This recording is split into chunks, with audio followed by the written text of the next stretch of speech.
యెహోషువ 24వ అధ్యాయము.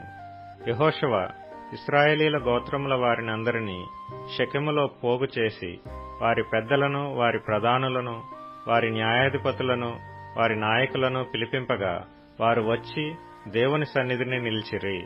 యెహోషువ జనులందరితో ఇట్లనెను, ఇశ్రాయేలీల దేవుడైన యెహోవా చెప్పునదేమనగా, ఆదికాలము నుండి మీ పితరులు అనగా అబ్రాహామునకును నాహోరుకును తండ్రి అయిన తెరహు కుటుంబీకులు నది అద్దరిని నివసించి ఇతర దేవతలను పూజించిరి.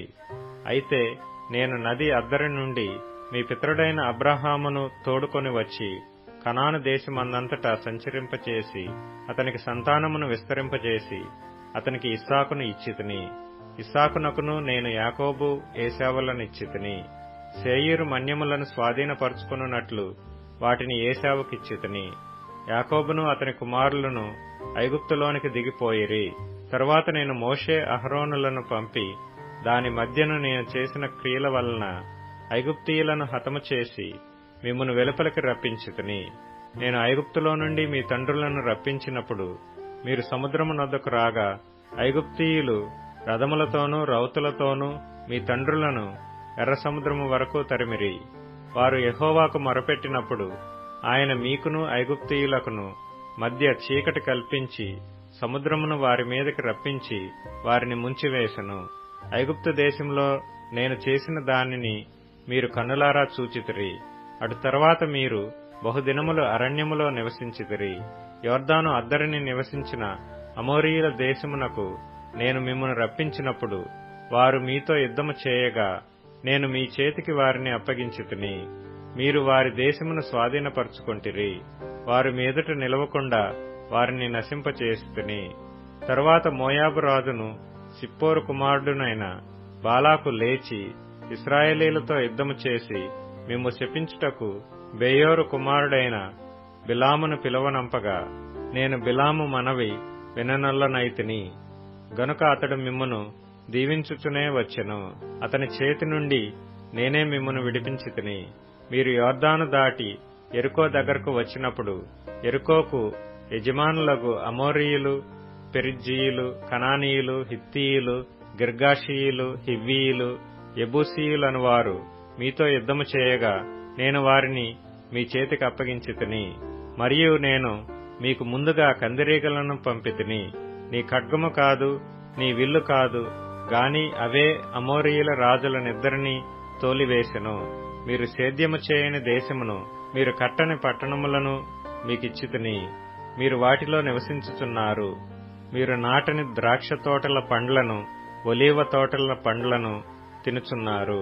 కాబట్టి మీరు యెహోవా యందు భయభక్తులు గలవారై ఆయనను నిష్కపటముగాను సత్యముగాను సేవించుచు మీ పితరులు నది అద్దరిని ఐగుప్తులోను సేవించిన దేవతలను తొలగద్రోసి యెహోవానే సేవించుడి.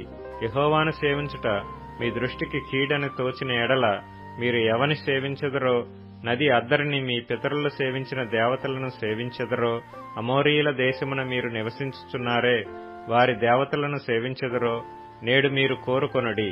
మీరెవరిని సేవింప కోరుకొనినను నేనును నా ఇంటివారును యెహోవాను సేవించెదము అనెను. అందుకు ప్రజలు యెహోవాను విసర్జించి ఇతర దేవతలను సేవించిన ఎడల మేము శాపగ్రస్తులమగుదుముగాక. ఐగుప్తు దేశమును దాసుల గృహములో నుండి మనలను మన తండ్రులను రప్పించి మన కన్నుల ఎదుట ఆ గొప్ప సూచక క్రియలను చేసి మనము నడిచిన మార్గములన్నిటిలోనూ మనము వెళ్లిన ప్రజలందరి మధ్యను మనలను కాపాడిన యెహోవాయే మన దేవుడు. యెహోవా ఆ దేశములో నివసించిన అమోరీయులు మొదలైన ప్రజలందరూ మన ఎదుట నిలవకుండా వారిని తోలివేసినవాడు. యెహోవానే సేవించదము, ఆయనే మా దేవుడని ప్రత్యుత్తరమిచ్చిరి. అందుకు యెహోషువ, యెహోవా పరిశుద్ధ దేవుడు, రోషము గల దేవుడు. ఆయన మీ అపరాధములను మీ పాపములను పరిహరింపనివాడు. మీరాయనను సేవింపలేరు. మీరు యెహోవాను విసర్జించి అన్య దేవతలను సేవించిన ఎడల ఆయన మీకు మేలు చేయువాడైనను మనసు త్రిప్పుకొని మీకు కీడు చేసి మిమ్మును క్షీణింపజేయననగా జనులు అట్లు కాదు, మేము యెహోవానే సేవించదమని యెహోషువతో చెప్పిరి. అప్పుడు యెహోషువ మీరు యెహోవానే సేవించదమని ఆయనను కోరుకొన్నందుకు మిమ్మును గూర్చి మీరే సాక్షులై ఉన్నారనగా వారు, మేము సాక్షులమే అనిరి. అందుకతడు, అలాగైతే మీ మధ్యనున్న అన్యదేవతలను తొలగద్రోసి ఇశ్రాయేలీల దేవుడైన యెహోవా తట్టు మీ హృదయమును త్రిప్పుకొనుడని చెప్పెను. అందుకు జనులు, మన దేవుడైన యెహోవానే సేవించదము, ఆయన మాటయే విందుమని యెహోషువతో చెప్పిరి.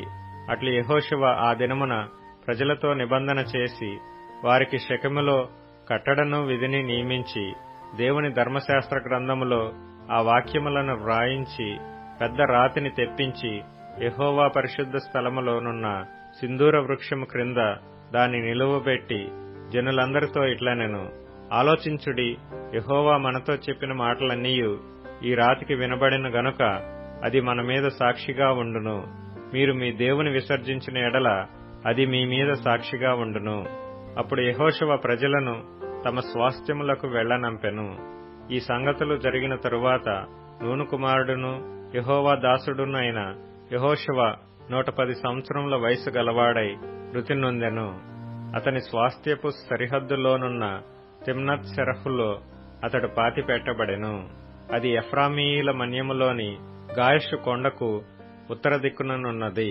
యెహోషువ దినములన్నిటిను యెహోషువ తరువాత ఇంకా బ్రతికి యెహోవా ఇశ్రాయేలీల కొరకు చేసిన క్రియలన్నిటినీ ఎరిగిన పెద్దల దినములన్నిటిను ఇశ్రాయేలీలు యెహోవాను సేవించుచూ వచ్చిరి.